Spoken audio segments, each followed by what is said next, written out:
नमस्कार दोस्तों, आज की वीडियो में हमने बताया है कि रावण के 10 सिर के बारे में और उसके जन्म की पूरी कहानी हमने इस वीडियो में बताया है। वीडियो को ध्यानपूर्वक सुनना। रावण के जन्म की लंबी पौराणिक कहानी है। रावण के जन्म का एक इतिहास है। रावण का जन्म क्यों हुआ, इसका उत्तर जानने के लिए पहले आपको यह पौराणिक कथा समझनी पड़ेगी।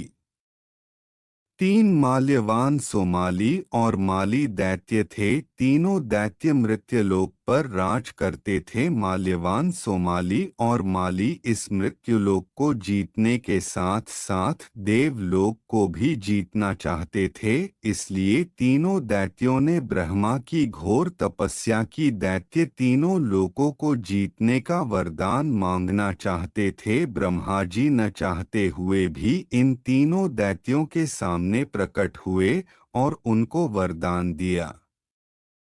वरदान मिलते ही इन तीनों दैत्यों ने तीनों लोकों में तहलका मचा दिया। देवलोक के सभी देवता घबरा गए। किसी ने इन दैत्यों से सामना करने की हिम्मत नहीं जुटाई। सभी देवता भागकर भगवान शंकर के पास गए, लेकिन भगवान शंकर ने भी अपने आप को असमर्थ बताया। भगवान श्री शंकर की सलाह पर सभी देवता विष्णु जी के पास गए। सभी देवताओं ने दैत्यों से रक्षा की विनती की।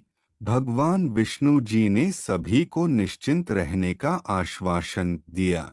भगवान विष्णु दैत्यों का सामना करने के लिए मृत्युलोक गए। वहां जाकर माल्यवान, सोमाली और माली को युद्ध के लिए ललकारा। भगवान विष्णु और तीनों दैत्यों में घमासान युद्ध हुआ। युद्ध में माली मारा गया। माली की मौत से दोनों दैत्य माल्यवान, सोमाली डर गए और पाताल लोक भाग गए। बहुत समय बाद सोमाली वापस मृत्युलोक आया, लेकिन उसको अभी डर था कि कहीं देवलोक से कोई उसको मारने नहीं आ जाए। इसलिए कोई ऐसा देवदैत्य चाहिए जो देवता से कर सके।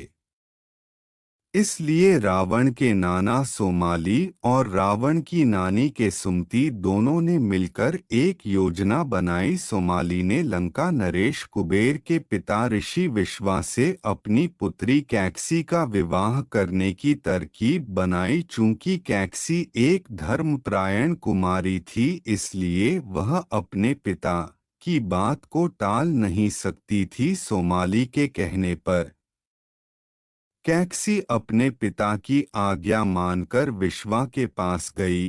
दैत्य कैकसी को पाताल लोक से धरती लोक आने में कुछ समय लगा, इसलिए शाम हो गई थी। बादल गरजने लगे, बारिश शुरू हो गई। दैत्य कैकसी ने विश्वा को प्रणाम किया और उनसे विवाह कर एक पुत्र की मांग की। विश्वा ने कहा, कुमारी, हम तुम्हारी इच्छा को पूरी कर देंगे, लेकिन तुम यहाँ पर अशुभ और राक्षस प्रवृत्ति समय में यहाँ पर प्रवेश किया, अत जो भी संतान होगी राक्षस बनेगी और देवताओं का संहार करने वाला बनेगा। कैकसी ने विश्वा के पैर पकड़ लिए। मुझे तो आपके जैसा धर्मात्मा और ज्ञानी पुत्र चाहिए। अच्छा ठीक है, मैं तुमको एक और पुत्र दूंगा जो मेरी तरह सदाचारी और विद्वान होगा। कैकसी के मोह में आकर ऋषि विश्रवा ने कुबेर को छोड़ दिया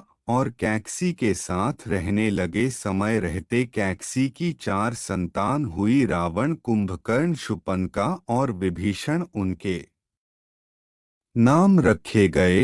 रावण, कुंभकर्ण, शूर्पणखा एक प्रवृत्ति के और विभीषण अलग प्रवृत्ति का था। इस तरह रावण एक ब्राह्मण और दैत्य की संतान था। रावण कट्टर शिव भक्त और वीणा वादक था। रावण में एक देवता के गुण होने के साथ साथ एक दैत्य के गुण भी थे। देवता के गुण रावण को महान बनाते हैं, जबकि दैत्य के गुण उसको अधर्मी, क्रोधी, मायावी बनाते हैं। चूंकि रावण की दैत्य हरकतों से तंग आकर रावण को विश्वा ने उसको अपने नाना सोमाली के घर भेज दिया, इसलिए उसके ऊपर दैत्यों के गुण हावी थे।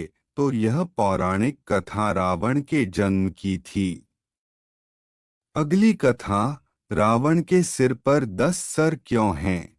रावण ब्राह्मण विश्रवा और दैत्य कैकसी का पुत्र था। कैकसी के मोह के चक्कर में विश्रवा ने अपने पुत्र कुबेर को छोड़ दिया। विश्वा एक बहुत ही तेजस्वी विद्वान थे, कई प्रकार की रासायनिक और भौतिक विषयों की जानकारी रखने वाले। विश्वा उस ज़माने एक खोजकर्ता थे।